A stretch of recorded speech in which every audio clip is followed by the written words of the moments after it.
Well, hello. I am fixing to give you my recipe for the world's best old-fashioned. I've had a lot of people ask for my recipe and I've texted it several times, so I thought I'd just put a video together during the coronavirus. So we'll just call this the Corona Old-Fashioned. So you start off with a good bourbon glass is what I call it. And it does make a difference in the way it tastes to me. And the first thing you do is I use these cherries. They're Luxardo and they're pretty expensive. They're about $20 a jar, but the cherry makes the drink in my opinion.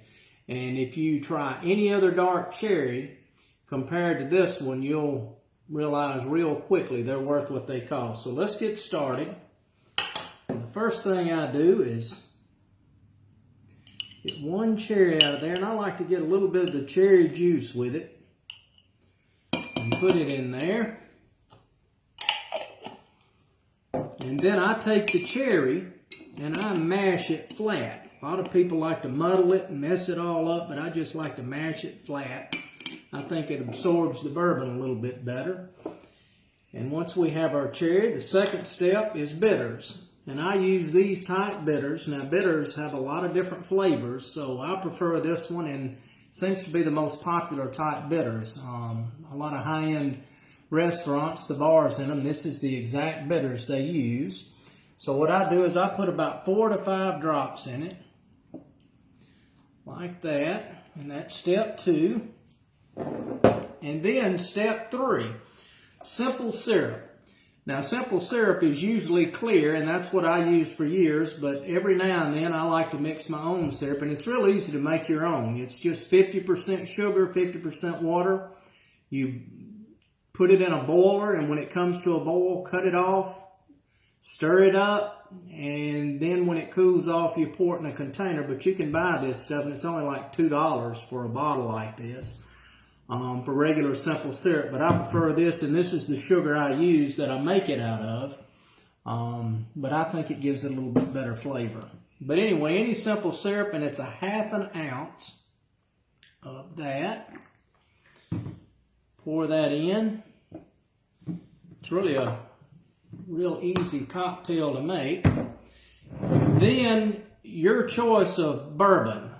The recipe normally calls it an old-fashioned for rye whiskey, but I try different whiskeys. This right here is something called Benchmark.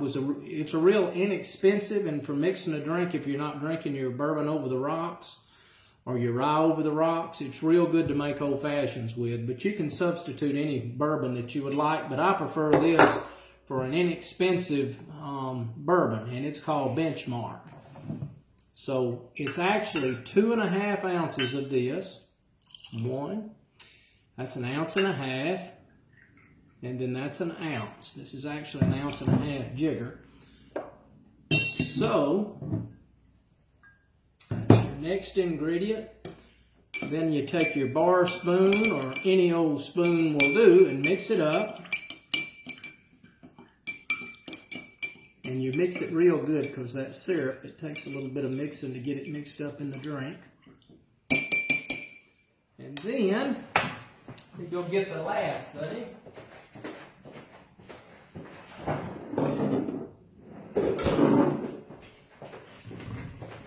And that would be your ice. I prefer square ice instead of smaller ice because it doesn't melt as fast and dilute your drink. My wife Michelle prefers regular ice out of a bag, but I like that. And the last step is get an orange in it, and the fresher the orange is, the better, in my opinion. But I just use a potato peeler, cut that off. Then you have your little slice of orange peel, and then you squeeze that till all of that citrus juice shoots out in there. And then I like to rub it all the way around the rim of the glass. And even put some on the side for the smell. And there you have the perfect old-fashioned. And for this occasion, we'll call it the Corona Old-Fashioned. Thank you so much, and good luck with your mixing.